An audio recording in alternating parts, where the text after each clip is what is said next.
traigo es una palabra corta, concisa, pero muy cargada de la palabra de Dios. Quiero que vayan conmigo a Primera de Samuel, capítulo 16. Vamos a leer a partir de el versículo 14. Primera de Samuel, capítulo 16. Vamos a leer del 14 al 23. Amén.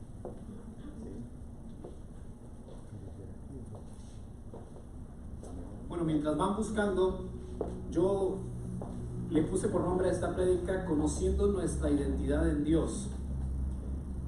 Y esto que vamos a leer es parte de una historia bastante atractiva y que vamos a poder sacarle todo el provecho en el nombre de Jesús.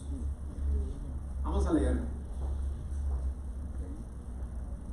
Dice el versículo 14: el espíritu de Jehová se apartó de Saúl y le atormentaba un espíritu malo de parte de Jehová.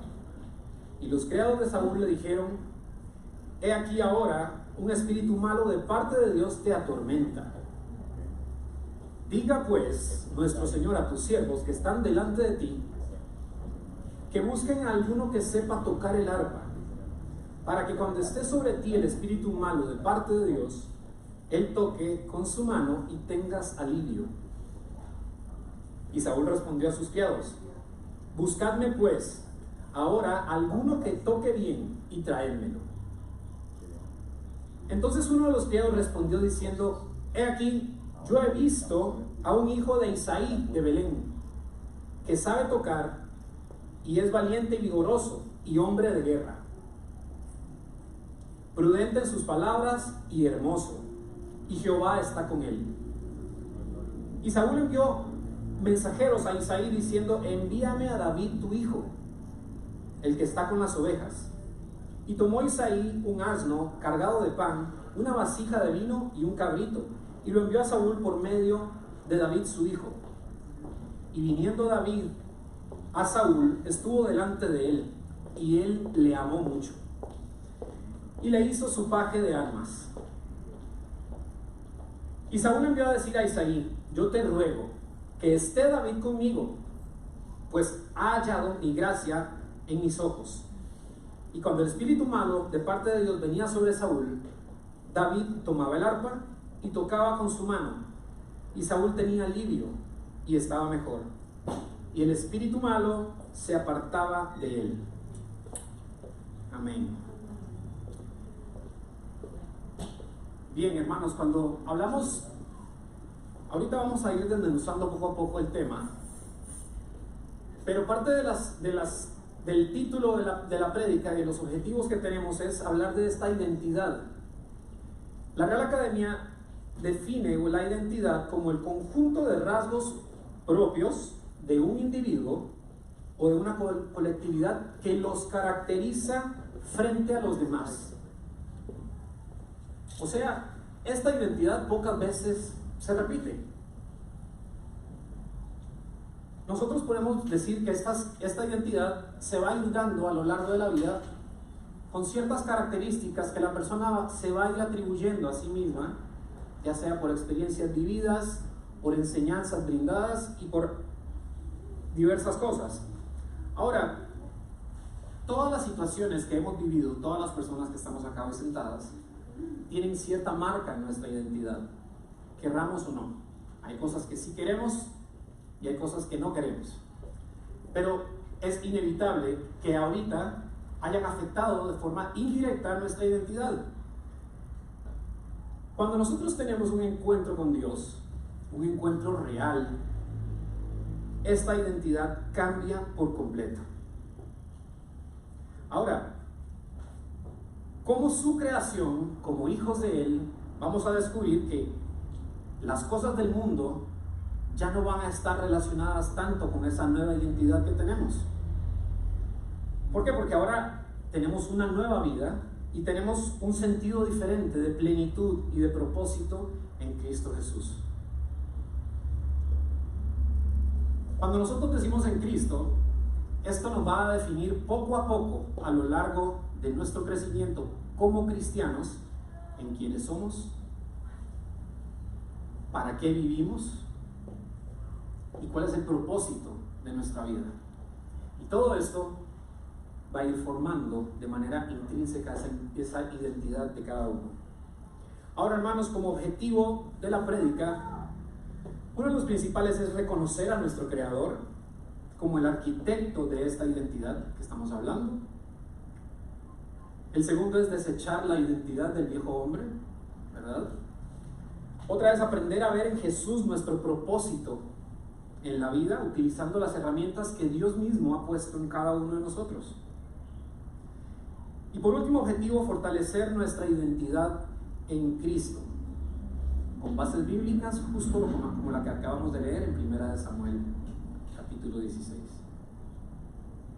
Ahora, hermanos, cuando hablamos, volviendo al tema, en el primer versículo donde dice el Espíritu del Señor se apartó de Saúl. Esta es una premisa fuerte, ¿sí? Una premisa bastante clara, en el cual dice que fue desechado en ese momento. Y esto, pues, cuando yo lo leía, yo decía, wow, qué miedo llegar a ese punto en que Dios diga, ok, ya mi Espíritu Santo no va a estar en ti más. Ahora, de todos los que estamos aquí, hay un temor santo de que el Espíritu Santo se vaya, o que se vaya alejando. Ese temor santo únicamente lo va a poner Dios en cada uno de nosotros. Ahora, cuando hablamos de la presencia del Espíritu Santo en una persona, podríamos decir que cuando Dios vive en esa persona y su gracia gobierna a esta persona, no va a haber espacio para que gobierne Satanás y ninguno de sus enviados. Ahora, podríamos decir, probablemente Satanás tenía un plan con Saúl. Él había querido venir a atormentarlo desde mucho. Y la palabra describe a un Saúl que estaba irritable, que estaba descontento. Inclusive hay algunos escribas que lo describen como que se ponía loco, porque ya el Espíritu Santo no estaba con él. Ahora, para hacer un contexto un poquito sobre Saúl, podríamos decir que era el rey desobediente. El nombre de Saúl viene de la palabra Shaul, que significa deseado o implorado.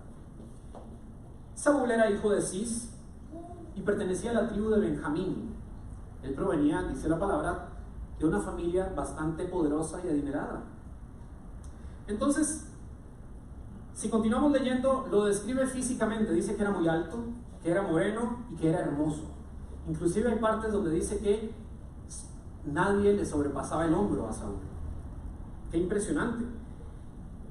Y llega un momento en que el pueblo de Israel solicita a un rey y de forma indirecta desechando a Dios como rey de Israel en ese momento. Sin embargo, Dios tiene misericordia y unge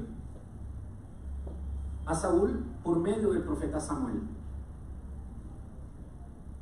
Cuando Saúl es ungido, Israel vivía una época muy tortuosa, en el cual era un conjunto de tribus que no tenían un líder central aparte de Dios. Mucho menos tenían un gobierno formal para que pudiera dirigirlos en ese momento. Y cuando les menciona a Saúl como el rey desobediente, hay varias ocasiones en que Saúl trastabilla y desobedece a Dios. Desobedece de una manera indirecta, pero sigue siendo una desobediencia. Vamos a leer en 1 Samuel, en el capítulo 13, dice, donde Jonatán ataca la guarnición de los filisteos. Jonatán, esta es la primera vez que está mencionado en la Biblia como el hijo de Saúl. Y el contexto es que los israelitas habían estado bajo un dominio muy fuerte por parte de los filisteos. Inclusive se menciona que no había ni un solo herrero en el pueblo de Israel, justamente para que ninguno de los israelitas pudieran forjar armas. Menciona que cuando iban a arar el campo tenían que ir donde los filisteos a que les dieran filo a sus herramientas de campo.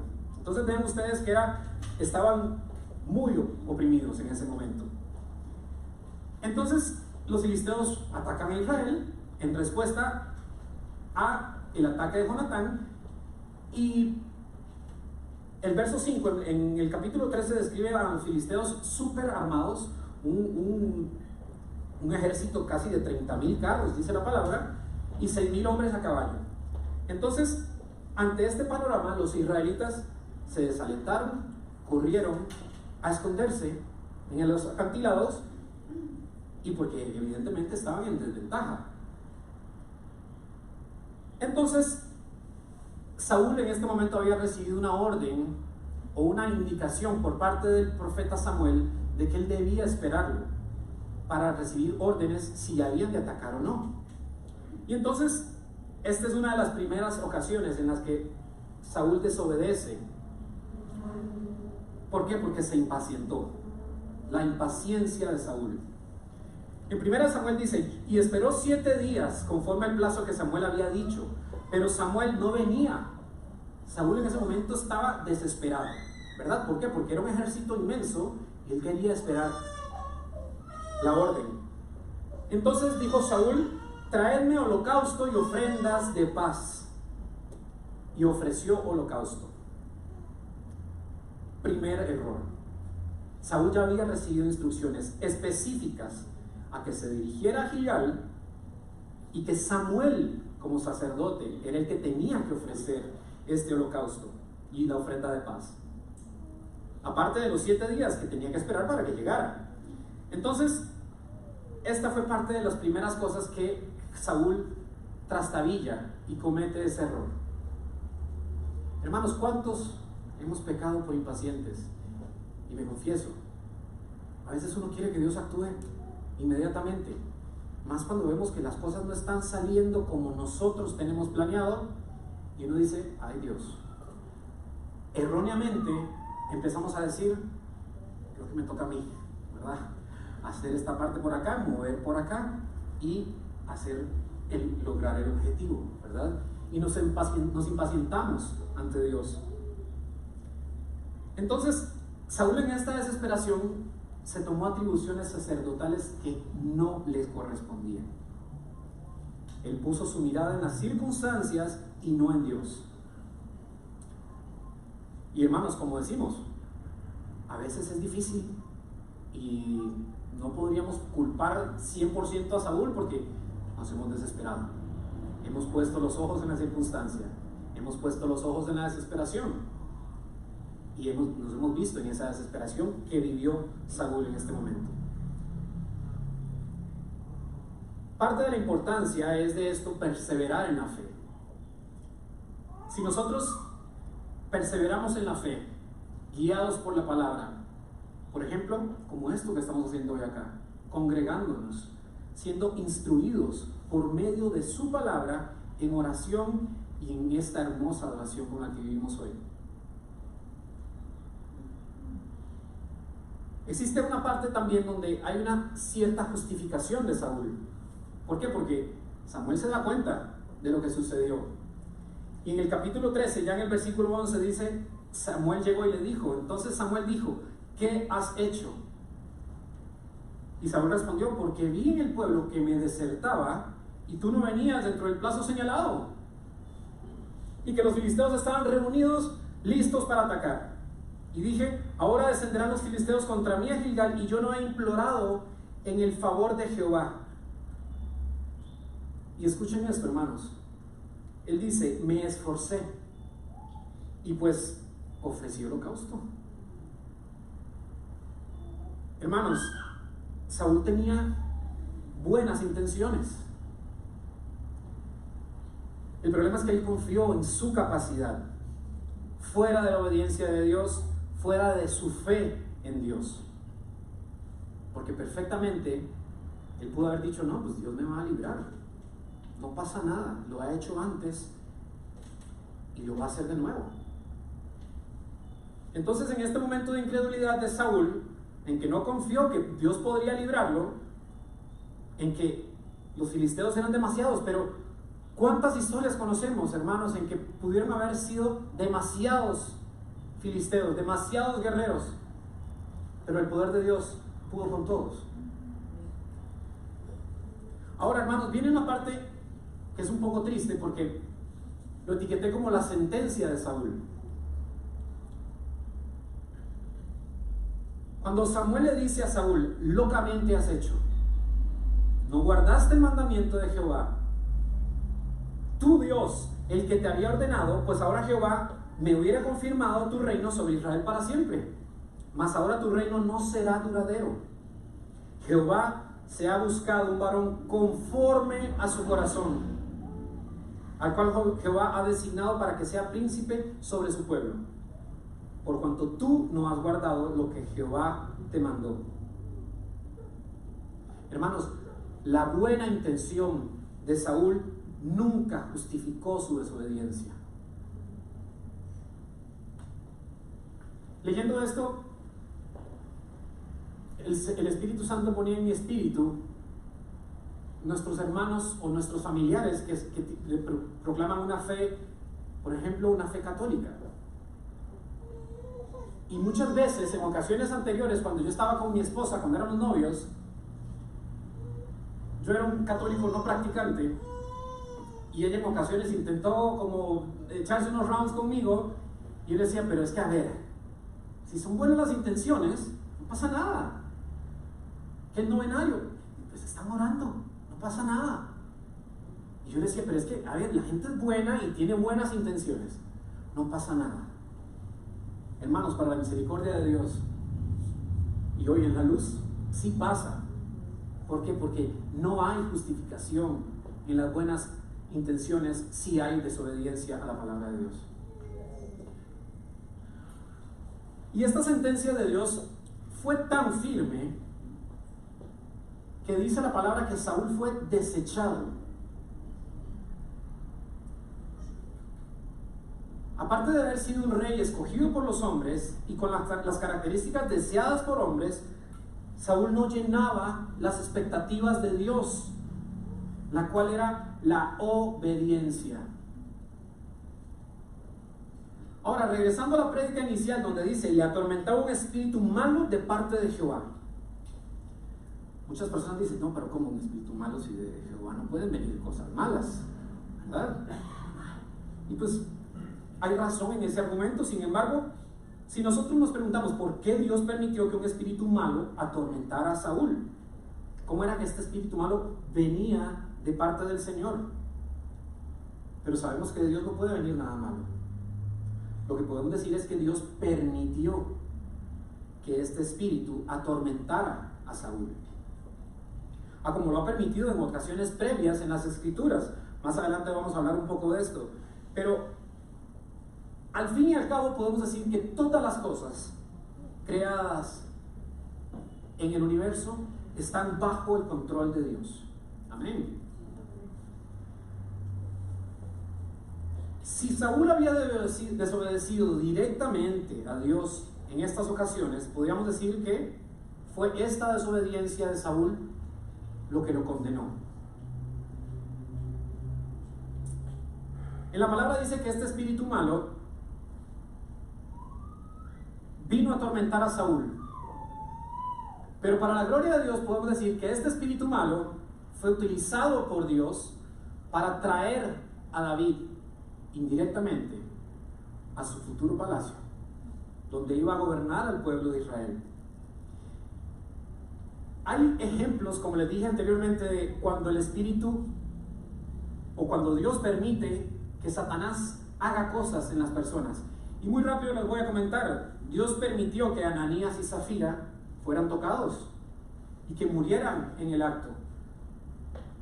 ¿Por qué? Porque Dios no tolera que se burlen de él.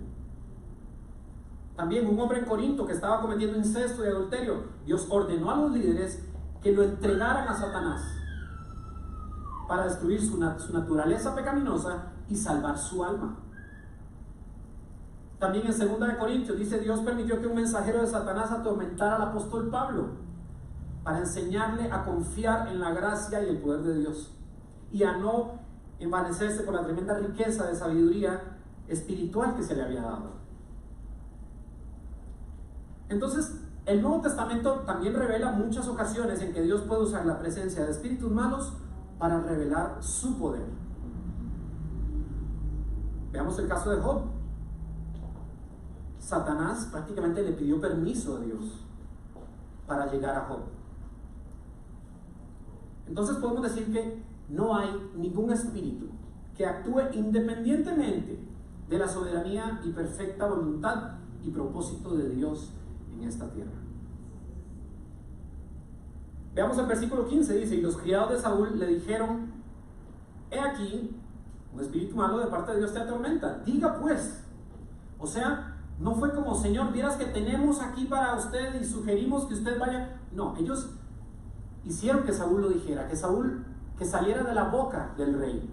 Diga pues nuestro Señor a tus siervos que están delante de ti, que busquen a alguno que sepa tocar el arpa, para que cuando esté sobre ti el espíritu malo de Dios, él toque con su arpa y tengas alivio.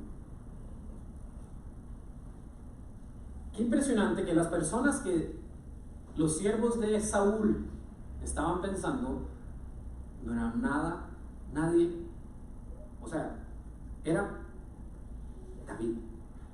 Era David al que tenían en la mira. Aquí se revela el primer paso del camino del futuro rey al templo, al palacio, para que fuera a empezar a gobernar el pueblo de Israel. Y entonces podríamos decir también perfectamente que los siervos de Saúl fueron utilizados por Dios. Fueron instrumento de Jehová para que dijeran: Señor, tenemos a un muchacho que sabe tocar el arpa, que es valiente, que es guerrero. Ahora, en el Antiguo Testamento sabemos que la música se menciona en muchas ocasiones para que pueda venir traer paz al alma, que ministra al espíritu. Y pues dice que David era bueno en lo que hacía, pero no era la música exactamente la responsable de esa calma que el rey sentía en el momento que David tocaba su arpa. Hermanos, Dios usa a gente común, a gente que probablemente no profesan su existencia, pero ¿para qué? Para poner a personas en el lugar correcto, en el momento adecuado, para la función adecuada y para lo que Él quiere en su perfecto propósito. Vean, hermanos, ustedes, hasta aquí Dios ya iba haciendo como un caminito para que David llegara al palacio. De esta forma David fue presentado al palacio de una forma indirecta, y así de forma indirecta también la gente se iba a ir ganando la confianza de David, ¿verdad? ¿Por qué? Porque Saúl dice que llegó a amarlo y él fue desarrollando todos sus dones y toda su gracia a través del tiempo que estaba en el palacio, no como rey. Él estaba como un siervo de Saúl, él estaba sirviéndole al rey. Ahora, hermanos, vean ustedes la importancia de esto. Cuando esto sucede, ya David había sido ungido. Probablemente ya David sabía que él iba a ser rey. ¿Pero qué? Él pasó su proceso. Él sabía su identidad. Vean la importancia del proceso, hermanos. Este proceso que David pasó fue esencial para que el pueblo lo conociera, para que confiaran en él y para que él tomara su trono. Ahora hablemos un poquito de David. David el artista. La primera mención de David en la Biblia es cuando Dios lo escoge para ser rey sobre Israel, a pesar de que ya había un rey en el trono. Vean ustedes lo impresionante.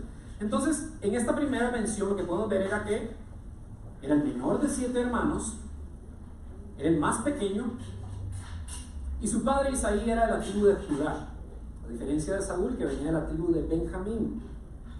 Entonces, si nos regresamos un poco, vemos en 1 Samuel que Dios se ha buscado un hombre conforme a su corazón. ¿Qué quiere decir esto? Que David tenía un corazón conforme a Dios. Entonces, antes de que Samuel fuera a buscar a David, ya Dios había decidido poner sus ojos en otro hombre como rey de Israel. Inclusive hay una parte donde Samuel como que medio pone en duda, ¿verdad? Y Dios le contesta y le dice: no mires su parecer, ni a lo grande de su estatura, porque yo lo desecho, porque Jehová mira lo que el hombre mira, Jehová mira no lo que el hombre mira, pues que el hombre mira lo que está delante de sus ojos, mas Jehová mira el corazón. Entonces, si pasamos al versículo 17, dice: Saúl respondió a sus criados: buscadme pues ahora alguno que toque bien y traédmelo.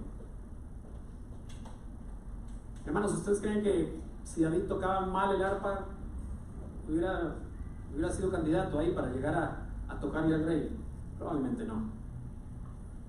Pero vamos, son ingredientes que fueron esenciales, siendo el principal que Dios habitaba en su corazón.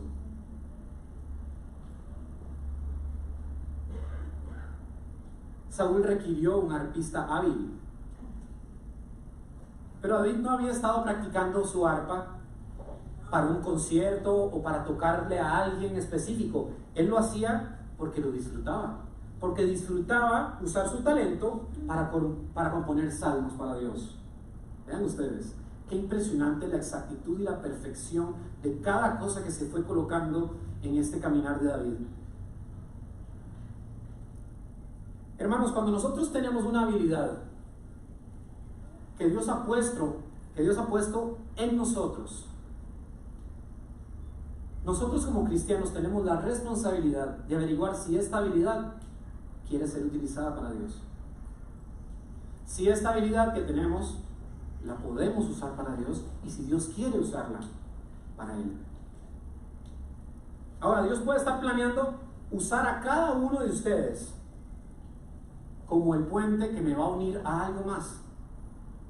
Hermanos, por eso en prédicas pasadas yo les he comentado, hay personas que llegan a hablarles, personas que comentan algo, que si usted está en el Espíritu, usted dice: esta persona puede que esté siendo utilizada por Dios en este momento y me está diciendo algo específico, que a través de esa persona Dios te está hablando, que a través de esa persona Dios te está llamando, o inclusive, hermanos, que a través de esa persona Dios te está diciendo: hey, ¿qué pasó?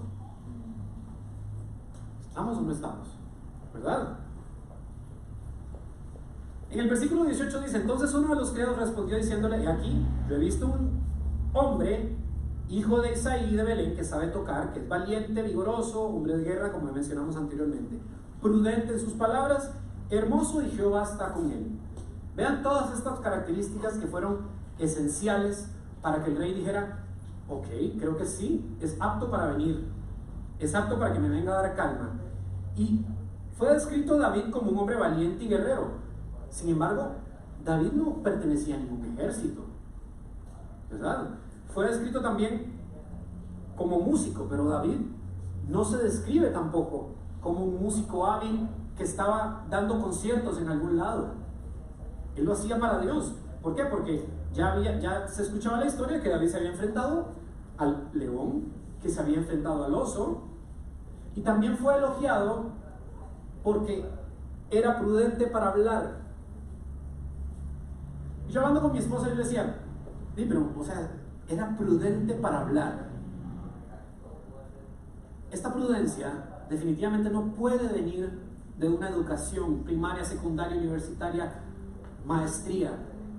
¿Sí? La prudencia para hablar la pone el Espíritu Santo, hermanos. Únicamente el Espíritu Santo. ¿Por qué? Porque cuando el Espíritu Santo reside en uno, la forma de que tu mente maquina es completamente distinta. ¿Sí? Las piezas como se mueven en tu mente es completamente distinto. Todo cambia, tu perspectiva cambia. Probablemente la perspectiva de David ya había cambiado porque Dios habitaba en su corazón. Ahora, la palabra en Corintios, no se escucha, no pasa nada. La palabra en Colosenses, capítulo 4, dice: sea vuestra palabra siempre con gracia, sazonada con sal, para que sepáis cómo debéis responder a cada uno. Ahí está, hermanos, esa es la respuesta. Palabra siempre con gracia y sazonada con sal, para que sepamos cómo debemos responder. No existe nada más que nos va a dar la instrucción de cómo responder. Solamente la palabra. Y ahora, dice que David era guapo, que era hermoso, ¿sí? debe haber cuidado probablemente su cuerpo, ¿verdad? Porque nosotros podríamos decir, bueno, pero ¿qué importa si David era, se dejaba el pelo largo, no se cortaba la barba, olía feo? Hermanos, todos fueron ingredientes importantes en ese momento. ¿Por qué? Porque el rey no iba a permitir que su paje de armas fuera una persona desordenada, una persona que no se cuidaba, una persona que tenía un aspecto no adecuado para estar en su reinado. Ahora, todas estas cosas ordinarias recomendaron a David al palacio y al rey. Pero, hermanos, hay mucha gente que es muy hábil como un arpa. Hay mucha gente que se cuida y que son hermosos. Hay mucha gente que tiene habilidad para hacer muchísimas cosas. Pero la cualidad más crucial que hizo que David fuera el candidato era: el Señor estaba con él. Hermanos, cuando uno se pone a pensar por qué lo habrán mencionado de último, ¿verdad? Porque no dijeron, no, el Señor está con él y es hábil, es fuerte, es guerrero, es guapo, esto está, ¿no?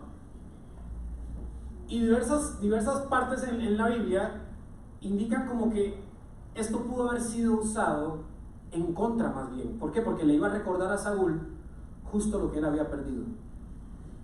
Entonces, vean ustedes la perfección también de este proceso en el cual David fue llevado al palacio, y el único factor que iba a hacer que el servicio de David fuera efectivo era que Dios habitaba en su corazón, que Dios ya había puesto un corazón de carne en David, que Dios ya había transformado y había trabajado ese corazón de David. No había ningún artilugio, no era el arpa, no fue el arpa que llevó, que tenía no sé cuántas cuerdas, no. Él había planificado esto y ya había escogido a David. Ahora, en el capítulo 19, en el versículo 19, perdón, dice: y Saúl envió mensajeros a Isaí, diciendo: envíame a David tu hijo, el que está con las ovejas. Hermanos, esto aquí a mí me sorprendió tanto en el momento que yo leí esto, porque si nosotros vemos, estas son palabras que están saliendo de Saúl, están saliendo de la boca de Saúl. Y él dice: el que está con las ovejas. Y si nosotros pasáramos por alto, él simplemente está diciendo pues que David anda ahí con las ovejas y listo, ¿no? Pero hermanos, aquí el rey Saúl confirma de forma indirecta el plan de Dios. ¿Por qué? Porque él dice y declara a David como el pastor. El que está con las ovejas es el pastor. Entonces, podemos decir que el pastor refleja al rey y las ovejas reflejan el pueblo de Israel. ¿En qué poderoso? Aquí el rey Saúl empieza a confirmar esto. El que está con las ovejas, o sea, el pastorcillo.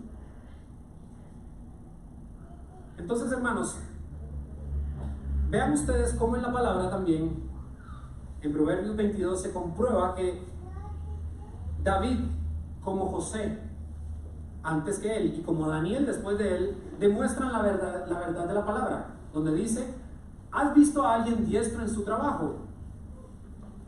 Se codeará con reyes y nunca será un don nadie. Aquí, una vez más, se cumple la palabra. Cuando David entra al servicio de Saúl, él se convierte en una persona tan confiable para Saúl que lo convierte en su paje de armas.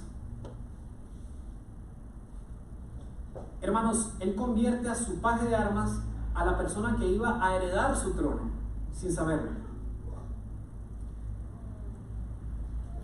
De esta manera, David fue presentado de forma silenciosa ante el pueblo de Israel. En este proceso, David iba a aprender diversas cosas. Entre ellas, iba a aprender a servir a un rey que no era amable. Porque la palabra dice que Saúl no trataba bien a las personas. Iba a aprender a servir y a manejar el éxito como un subordinado. Hermanos, iba a aprender a no ser corrompido por la corte. Y por último, iba a aprender a preservar su propia unción mientras trabajaba con alguien que se había alejado del Señor. Hermanos, todo esto deberíamos aplicarlo en nuestras vidas. ¿Cuántos trabajamos para un jefe que no es cristiano? ¿Cuántos trabajamos o estudiamos con personas que están alejadas de Dios? ¿Cuántos tenemos que evitar ser corrompidos por múltiples razones? Desde que le doy una mordida a un tránsito a que le doy un soborno a alguien para que me sirva mejor. Y hermanos, lo más importante, ¿cuántos tenemos que aprender a preservar nuestra unción a pesar de que estamos rodeados de personas que no reconocen a Dios como el creador de este universo? Esa es parte de nuestra tarea, hermanos. Nosotros, aquí no dice que David dijo, no, pues es que no me podría apoyar con el rey porque ya el rey ya no tiene el Espíritu Santo, entonces mejor de lejitos.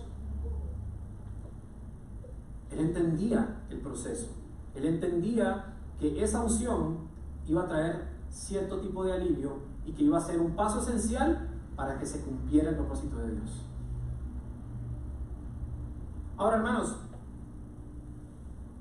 aquí podemos ver dos reyes con diferente identidad. Hay diferentes contrastes, pero les voy a mencionar varios que podemos sacar de la Escritura. ¿Y cómo podemos decir que la corona que se les dio, uno la perdió y el otro la preservó? Ambos fueron ungidos con el Espíritu de Dios. Uno era tan alto que nadie le llegaba al hombro y el otro era más pequeño de la familia. Ambos llevaban una corona. Uno se quedó sentado en el trono de su propio corazón y el otro hizo al Señor Dios como su rey. Los dos fueron escogidos para guiar a Israel. El pueblo escogido de Dios, que fue tan perseguido por muchas personas, uno escuchó las instrucciones de Dios y siguió lejos con ellas. El otro buscaba constantemente la voluntad de Dios a cada paso antes de continuar. Ambos reyes pecaron. Uno se justificó y el otro se arrepintió. Solo uno de los dos pudo guardar su corona.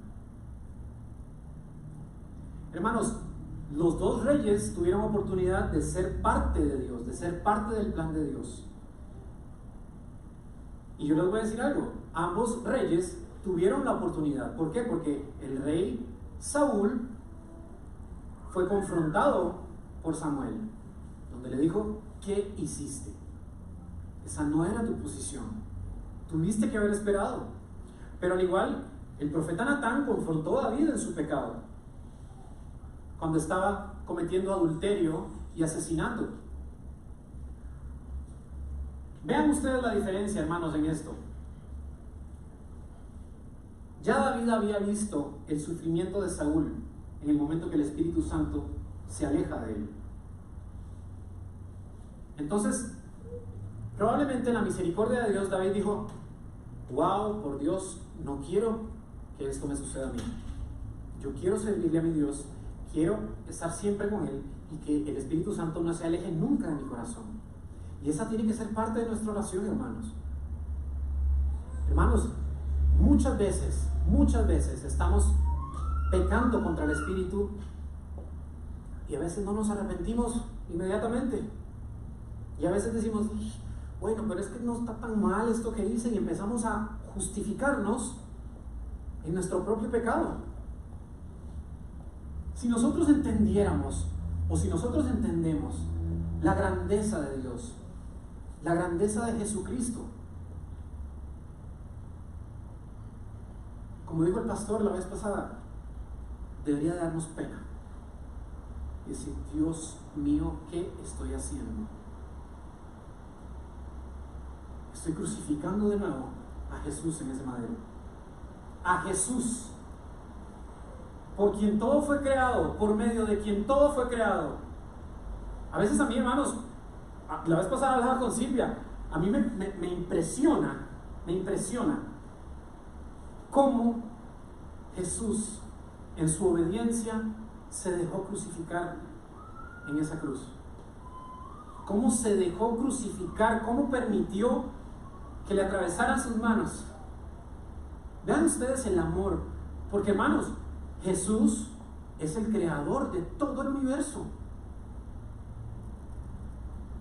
Y hubo gente que lo escupió. Pero David conocía esto. Y si nosotros vemos el Salmo 51, donde dice, lo que dice David se escucha angustiado, donde él tiene un llanto y un sufrimiento, donde está el arrepentido, y donde dice: crea en mí, oh Dios, un corazón limpio, y renueva la firmeza de mi espíritu. No me alejes de tu presencia y no me quites tu Espíritu Santo.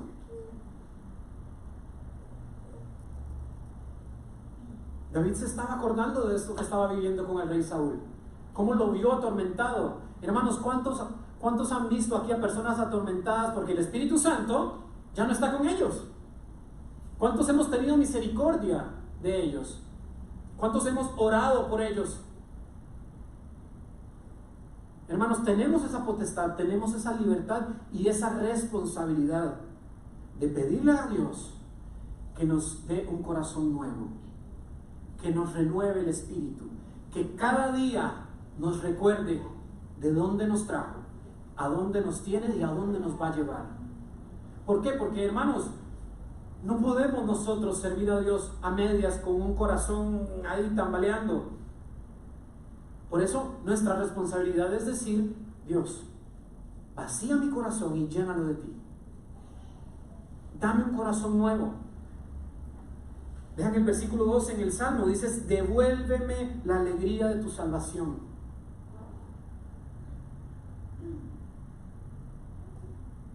Y que mi espíritu, dice que un espíritu obediente me sostenga.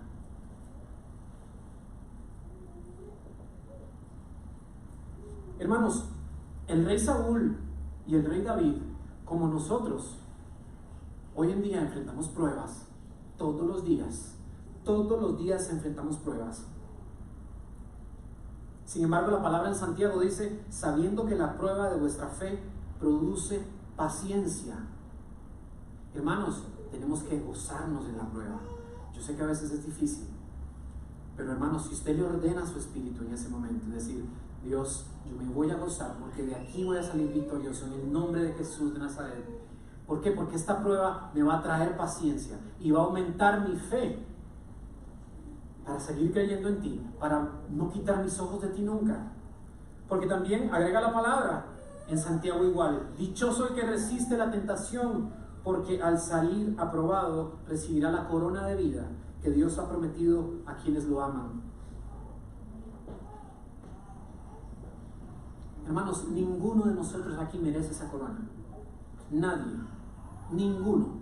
Por más bueno que se crea y por más carga que se crea, no la merece. No llenamos las expectativas. Sin embargo, el amoroso sacrificio perfecto del Hijo unigénito de Dios en esa cruz nos permite ser herederos de ese reino eterno, donde podemos estar con Él cara a cara, frente a frente, diciéndole: Dios, anhelaba este momento. Ahora, si nosotros vemos ese contraste tan marcado entre las coronas de Saúl y de David, ese rechazo de Dios puede engendrar cosas no deseadas. ¿Por qué? Porque dice la palabra también en Santiago: ese rechazo de Dios puede engendrar el pecado, y el pecado, una vez que ha sido consumado, da a la luz la muerte.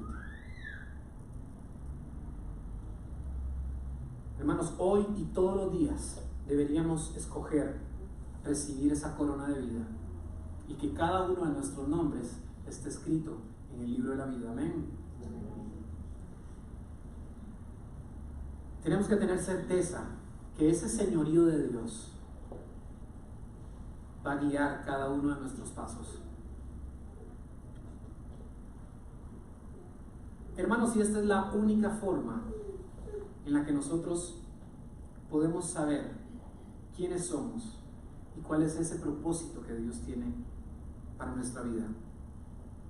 La única forma en la que nosotros podemos darnos cuenta es mirando a Jesucristo. ¿Por qué? Porque Él te creó. Desde el vientre de tu madre te escogió.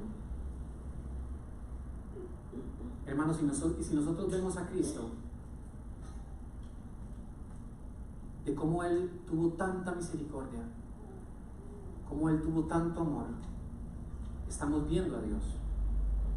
Porque la palabra dice en Colosenses, Cristo es la imagen visible de Dios que es invisible. En Él creó Dios todo lo que hay en el cielo y la tierra. Todo, absolutamente todo, fue creado por medio de Él y para Él.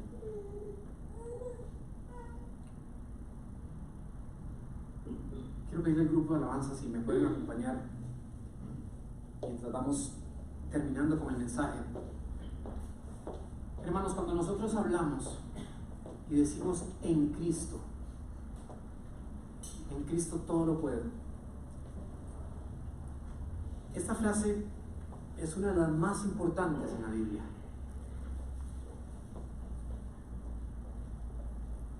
En el Nuevo Testamento se usa 89 veces y la frase en Él se usa 79 veces. Entonces, hermanos, si has confiado en Jesucristo para tu salvación y que probablemente nos identificamos como cristianos, gloria a Dios. Sin embargo, hermanos, la palabra cristiano se usa únicamente 3 veces en la Biblia.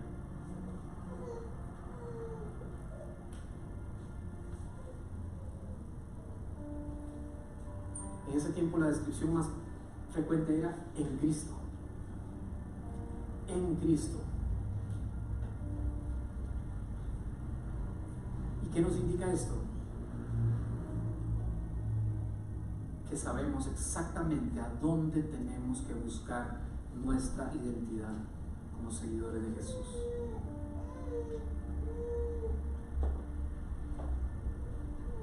Porque la palabra dice que en su plan nos escogió para ser suyos, para ser de Él.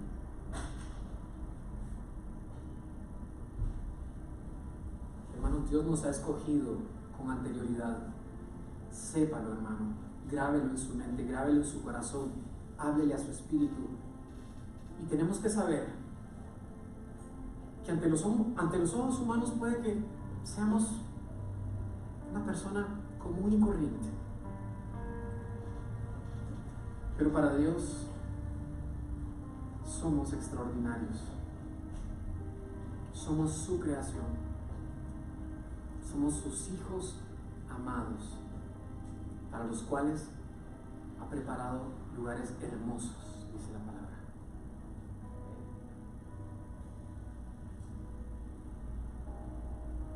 Hermanos, no hay comentario que venga del mundo que pueda molestar, que pueda hacernos trastabillar.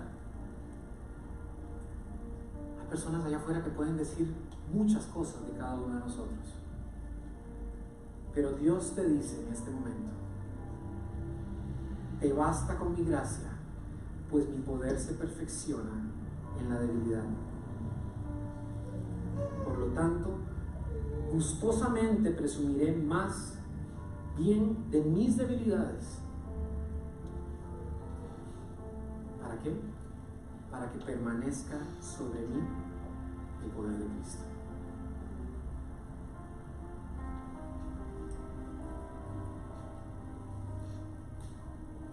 Hermanos, Dios nos ha dado un espíritu de amor, un espíritu de dominio propio. Así que, hermanos, les invito a que hagamos uso de ese valor, de ese espíritu.